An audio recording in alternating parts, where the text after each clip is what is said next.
There is a moment that lives inside millions of adults that they have never spoken aloud.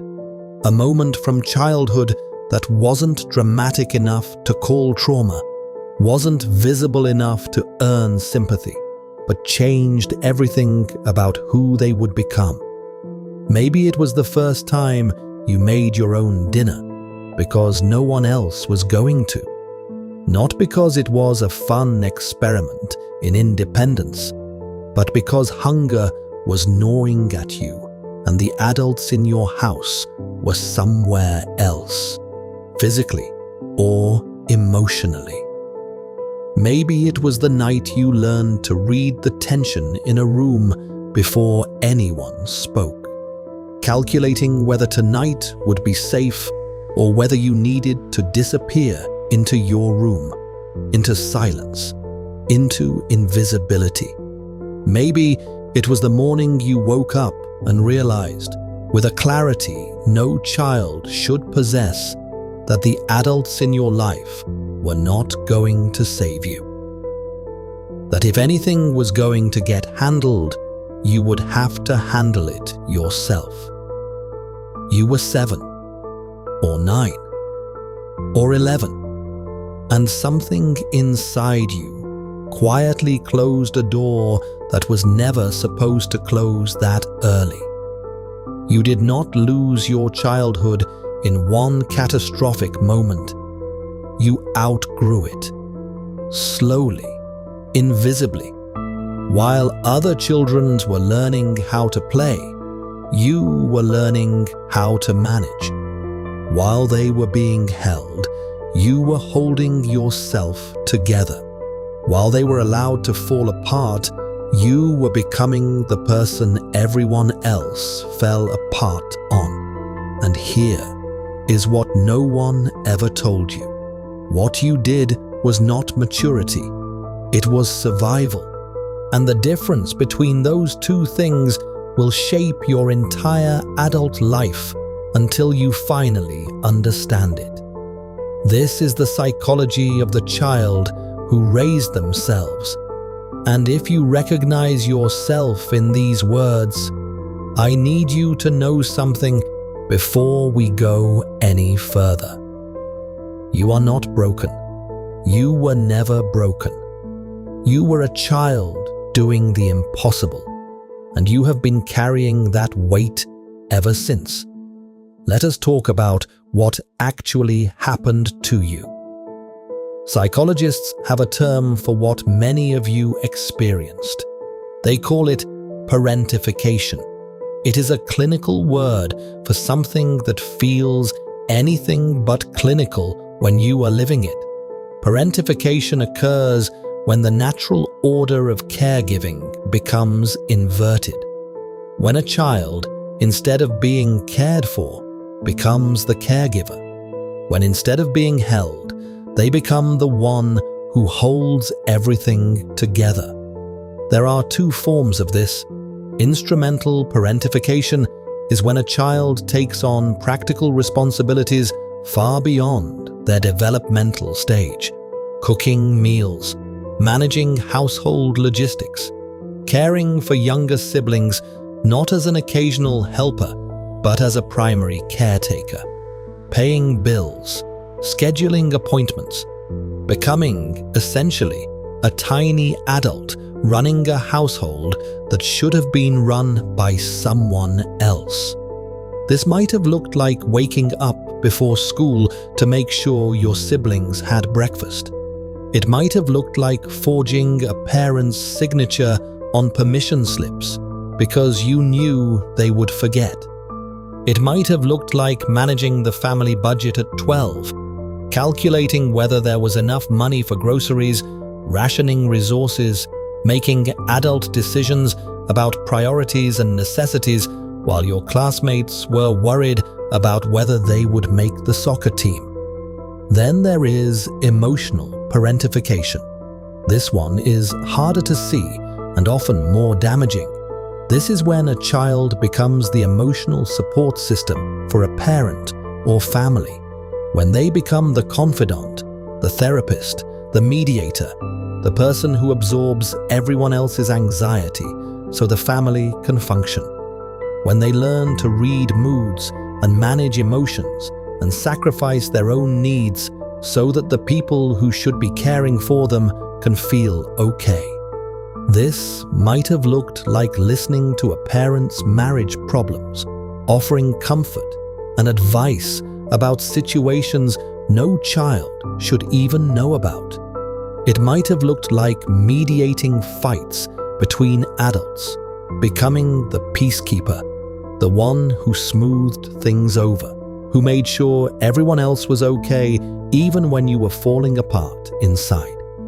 It might have looked like managing a parent's depression, their anxiety, their addiction, becoming their reason to get out of bed while your own emotional world went completely unattended.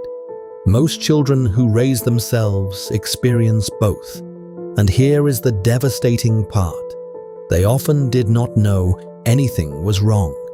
They thought they were just being helpful, responsible, good. If this is resonating with you, take a moment to subscribe and like this video so these words can reach others who need them too. They did not realize that what they were doing was not supposed to be their job. That childhood is supposed to be a time of being held, not holding, of being protected, not protecting, of learning that the world is safe enough to have needs, not learning that needs are dangerous luxuries they cannot afford. The child who raised themselves learned a different lesson entirely. They learned that they were on their own, and their entire nervous system reorganized around that truth. When psychologists study early childhood development, they talk about something called secure attachment.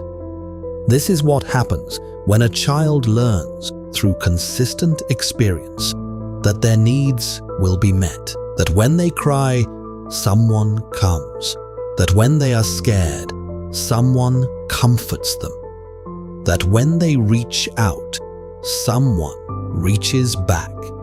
This is not about perfect parenting. It is about good enough parenting, consistency, reliability, the basic experience of being seen and responded to. Children who develop secure attachment learn something fundamental about the world. They learn that they are worthy of care, that relationships are safe, that they can depend on others. This becomes the foundation for everything that follows. Their ability to trust, to ask for help, to rest, to believe that they matter. But the child who raised themselves learned something different.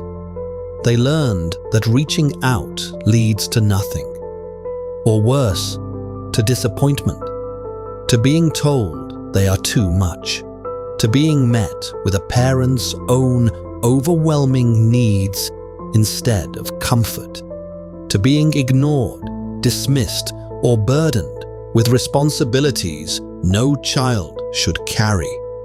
Developmental psychologists call this insecure attachment, but that clinical term does not capture what it actually feels like from the inside.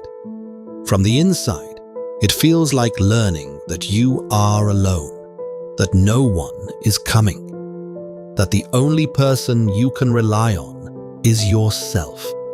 And so you stop reaching, you stop asking, you stop expecting. You become self-sufficient, not because you are gifted or mature, but because self-sufficiency is the only option that does not lead to pain. You might remember the exact moment you stopped asking for help, the time you needed something, reached out, and were met with irritation or indifference, or a parent's emotional collapse that made you realize your need had caused harm. You might remember the shame that flooded through you, the decision you made right then to never need anything again. This is not strength. This is survival adaptation, and it will shape everything about how you move through the world as an adult. Here is something that might explain a pattern you have noticed in yourself but never understood. Children who raise themselves often develop what psychologists call a split maturity. Parts of them matured far too early. They became wise beyond their years, responsible, capable, the kind of child adults described as an old soul or so mature for their age. Teachers loved them. Other parents admired them. They seemed to have it all together. But other parts of them never got to develop at all. The part that learns how to play without purpose. The part that learns how to need without shame. The part that learns how to be silly, irresponsible, carefree. The part that learns how to receive care without immediately calculating how to pay it back. The part that learns how to rest without guilt. These parts got frozen, locked away, put on hold indefinitely, while the child handled adult responsibilities with an adult mind in a child's body. And this creates a strange internal experience that many adults who raise themselves recognize immediately. You can run a business, manage a crisis, hold space for everyone else's emotions. But sometimes you feel like a fraud. Like underneath your competence is a terrified child who never learned the basics of being human, who never learned how to ask for help without shame, who never learned how to exist without being useful. You might find yourself drawn to childlike things in secret. Comfort objects, silly movies, cartoons that let you access something tender and young that you keep hidden from the world. Things that let you access something you missed. Or you might find yourself unable to access playfulness at all, watching other adults be carefree and wondering what is wrong with you that you cannot seem to let go. Nothing is wrong with you. Parts of your development were interrupted. They did not disappear. They are still there, waiting, but they were put on hold while you handled things no child should have to handle. Psychologists who study childhood trauma and neglect talk about something called developmental arrest. This is when certain aspects of psychological growth pause because the child's energy and resources are redirected towards survival. When you are busy managing adult responsibilities, when you are in a constant state of vigilance, when you are emotionally supporting the people who should be supporting you, there is no bandwidth left for the developmental tasks that are supposed to be happening. So parts of you stayed young, not in a pathological way, not in a way that makes you broken, but in a way that means there are experiences, emotions, and capacities that you never got to fully develop. And now, as an adult, you might find yourself simultaneously over-functioning in some areas and underdeveloped in others. I am curious, when did you first realize that your childhood was different? That what you thought was just being responsible was actually something else entirely? Share that moment in the comments if you feel comfortable. Let us talk about what happened to your nervous system. When a child grows up in an environment where they cannot rely on adults for safety, their nervous system adapts. This is not a choice. This is biology. The brain is designed to help us survive, and a child in an unpredictable or neglectful environment needs different survival tools than a child in a safe one. Children who raise themselves often developed hypervigilance.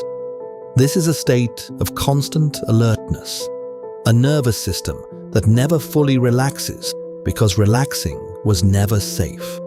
When you were a child, calm moments were often followed by chaos. Peace was temporary. The other shoe was always about to drop. So your brain learned to stay ready, to scan for threats, to notice micro-expressions and shifts in tone, to anticipate problems before they happened, to never, ever let your guard down completely. This served you as a child. It helped you navigate an unpredictable world. It helped you protect yourself when no one else was protecting you. It might have helped you predict when a parent was about to have an emotional breakdown, when a fight was about to erupt, when you needed to step in and manage a situation before it escalated. But as an adult, it becomes exhausting. You might notice that you cannot relax even when everything is fine, that you feel anxious when things are going well, waiting for something to go wrong, that you are always scanning, always calculating, always prepared for disaster. People might tell you to just relax, to take a break, to stop worrying so much, and you might wonder why you cannot seem to do what comes so easily to others. This is not a character flaw. This is a nervous system that adapted to chronic stress in childhood. Your brain learned that vigilance equals survival, and it is still running that program, even though the circumstances have changed. Neuroscientists who study childhood adversity have found that chronic stress in early development actually changes the structure and function of the brain. The amygdala, the part of the brain responsible for detecting threats, becomes overactive. The prefrontal cortex, responsible for rational thinking and emotional regulation, can become underactive. The result is a nervous system that is constantly primed for danger, even when there is no danger present. This is not your fault. This is what happens when a developing brain tries to adapt to an environment that requires constant vigilance. Your brain was doing exactly what it was supposed to do to keep you safe. The problem is that it keeps doing it long after the original threat has passed. There is another adaptation that psychologists have identified in children who raise themselves. They often develop what researchers call an external locus of responsibility with an internal locus of control. This is a complicated way of saying something simple. You believe you are responsible for everything, and you believe that only you can handle it. This might sound like confidence. It might even look like confidence from the outside, but it is actually a trauma response. It is what happens when a child learns that no one else is going to take responsibility, so they must take responsibility for everything. When they learn that depending on others leads to disappointment, so they must depend only on themselves. As an adult, this manifests in exhausting ways. You might find yourself unable to delegate, unable to ask for help even when you desperately need it, unable to let others take care of things because deep down you do not trust that they will actually follow through. You might find yourself managing everyone else's emotions, everyone else's problems, everyone else's lives, while your own needs go completely unmet. Not because you are selfless, but because taking care of yourself feels foreign, dangerous, like a luxury you cannot afford. And when someone does try to take care of you, you might feel deeply uncomfortable, suspicious, waiting for the catch, waiting for the moment when they reveal that their care comes with strings, or when they prove that they cannot actually be relied upon. This is not ingratitude. This is a nervous system that learned early that care is conditional, temporary, or a setup for disappointment. Your body is trying to protect you from the pain you experienced as a child. It just does not realize that the circumstances have changed. Let us talk about something that might be one of the most painful parts of this experience: the guilt. Children who raise themselves often carry a profound, pervasive guilt that they struggle to explain or justify. Guilt for having needs, guilt for taking up space, guilt for existing in any way that requires something from someone else. This guilt does not make logical sense. You know, intellectually, that human beings have needs, that asking for help is normal, that you deserve care and rest and support just like anyone else. But the guilt is not logical. It is somatic. It lives in your body. It was installed in childhood when having needs meant being a burden, when asking for help meant adding to someone else's already overwhelming load, when your very existence seemed to cause problems for the people who were supposed to be caring for you. So you learned to minimize, to shrink, to need as little as possible, to apologize for taking up space, to feel guilty for wanting things that other people seemed to receive effortlessly. And this guilt followed you into adulthood. You might feel guilty for resting when there is still work to be done, guilty for spending money on yourself, guilty for saying no to requests, guilty for having boundaries, guilty for existing in any way that is not immediately useful to someone else. You might find yourself over-explaining, over-apologizing, over-justifying every choice you make, as if you need to prove that you have earned the right to exist, as if your basic humanity requires a defense. This guilt is what psychologists call toxic shame. It is different from healthy guilt, which tells us when we have done something wrong and motivates us to make it right. Toxic shame tells us that we are something wrong, that our very existence is a problem, that we are too much, too needy, too burdensome, simply by being human. This is not weakness. This is the residue of a childhood where your needs were treated as problems, where you learned that the safest way to exist was to need nothing at all. What finally gave you permission to have needs without guilt? Or are you still waiting for that permission? I would love to hear where you are in that journey. Here is something that might help you understand a pattern in your relationships.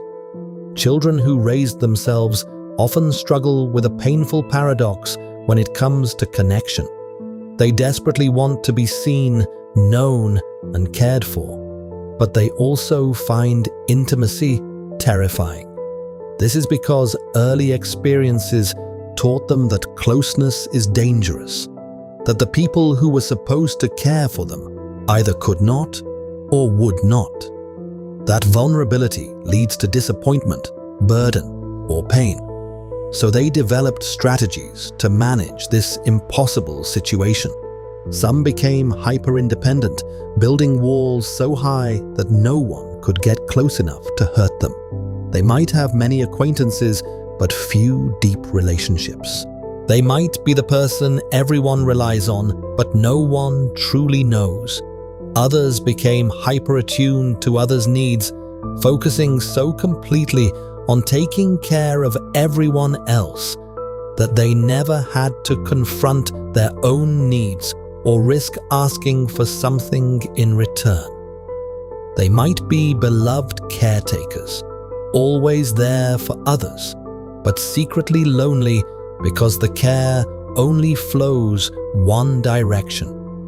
Still others oscillate between these extremes, craving closeness, then panicking when it arrives, opening up, then shutting down, wanting desperately to be known, then feeling exposed and vulnerable when someone actually sees them. Attachment researchers call this disorganized attachment or fearful avoidant attachment.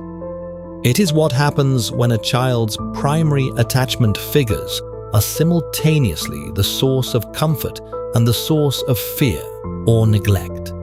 The child wants to move toward the parent for safety, but the parent is not safe. So the child develops contradictory strategies: approach and avoid, need and reject, want and fear. This pattern does not just disappear in adulthood. It shows up in romantic relationships, where you might find yourself attracted to people who are emotionally unavailable, because unavailability feels familiar and safe. Or you might find yourself sabotaging relationships when they get too close, when someone starts to really see you, when vulnerability becomes too intense. None of these patterns are character flaws. They are adaptations. They are the strategies your younger self developed to survive an environment where healthy attachment was not available. They made sense then. They kept you safe, but they might be keeping you from the connection you actually want now. There is a particular kind of exhaustion that belongs to people who raised themselves. It is not physical tiredness, though it can manifest that way. It is not burnout from overwork, though that is often part of it. It is the exhaustion of having been on duty since childhood, of never having experienced what it feels like to be truly held, of carrying responsibility that was never supposed to be yours, while simultaneously managing the grief of a childhood you never got to have. This exhaustion often does not make sense to the people around you. Your life might look fine from the outside. You might be successful, functional, capable. People might look at you and see someone who has it all together.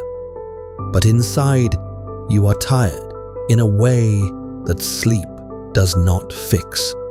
You are tired of being strong, tired of being responsible, tired of being the one who holds everything together while secretly wondering when someone is going to hold you. And the hardest part is that you might not even feel entitled to this exhaustion, because your childhood was not dramatic enough, because other people had it worse, because you cannot point to one specific terrible thing and say, "This is why I am struggling." But here is what I need you to understand. The absence of something can be just as damaging as the presence of something terrible. The absence of care, the absence of safety, the absence of someone who was supposed to show up for you and did not. Psychologists call this developmental trauma or relational trauma. It is trauma that comes not from what happened, but from what did not happen. Not from abuse necessarily, but from neglect. from the absence of attuned caregiving, from the lack of someone who saw you, held you, protected you, allowed you to be a child. You do not need to earn your exhaustion. You do not need to justify it. You have been carrying weight that was never supposed to be yours, and you have been carrying it for a very long time. Let us talk about what healing looks like for someone who raised themselves. Healing is not about becoming weak. It is not about forgetting everything you learned or abandoning the strength you developed. That strength is real. Those capabilities are real. You survived something difficult, and the skills you developed in that survival are genuinely valuable. But healing does mean learning something new. It means learning that you are allowed to rest, that you are allowed to have needs, that you are allowed to depend on others without it meaning you are weak or burdensome. This is harder than it sounds, because everything in your nervous system will resist it. Your body learned that self-reliance equals survival, that needing others equals danger, that rest equals vulnerability. So when you start to let go, when you start to let others in, when you start to rest without guilt, your nervous system might panic. It might tell you that something is wrong, that you are being irresponsible, that disaster is coming. This is not a sign that you are doing something wrong. This is a sign that you are doing something new. Your nervous system is recalibrating. It is learning, slowly, that the rules have changed, that what kept you safe as a child is not what you need as an adult. Healing also means grieving, and this might be the hardest part of all. Because when you start to understand what happened to you, when you start to recognize the childhood you did not get to have, grief arrives. Grief for the child you were, carrying weight no child should carry. Grief for the playfulness you missed, the safety you never experienced, the ease you never knew. This grief can feel overwhelming. It can feel like it will swallow you whole, and part of you might resist it, might try to stay in the familiar territory of strength and self-reliance, because grief feels too vulnerable, too dangerous. But grief is not dangerous. Grief is the pathway through. It is your psyche finally acknowledging what was lost, finally honoring the child who did so much with so little, finally releasing the weight you have been carrying alone. You do not have to grieve alone. That is part of the healing too. Learning that you can fall apart and someone will be there, that you can need something and it will be provided, that you can rest and the world will not collapse. This might take time. It might take practice. It might take finding people who are safe enough to trust, slowly, carefully, one small vulnerability at a time. But it is possible. Healing is possible. Not because you will forget what happened, but because you will finally understand it, finally give it language, finally stop carrying it as shame and start carrying it as wisdom. Therapists who specialize in developmental trauma often talk about the concept of reparenting. This is not about blaming your parents or dwelling in victimhood. It is about learning to give yourself now what you did not receive then. It is about becoming the safe, attuned, consistent caregiver to yourself that you needed as a child. This might look like learning to notice your own needs and actually respond to them, like asking yourself what you need in a given moment and then, radically, providing it. Like speaking to yourself with the kindness and patience you would offer a frightened child. Like setting boundaries that protect your energy instead of constantly overextending yourself. It might look like learning to play again, to do things for no reason other than joy, to be silly, to be spontaneous, to access the parts of yourself that were put on hold. It might look like finding safe relationships where you can practice being vulnerable, being needy, being imperfect, and discovering that you are still loved, still valued, still worthy of care. If someone in your life is carrying this same invisible weight, consider sharing this video with them. Sometimes the most powerful thing we can offer another person is language for something they have never been able to name. Your simple act of sharing might be the moment someone finally feels seen, finally understands why they are so tired, finally realizes they are not alone in this. Here is what I want you to know. The child who raised themselves is not a broken adult.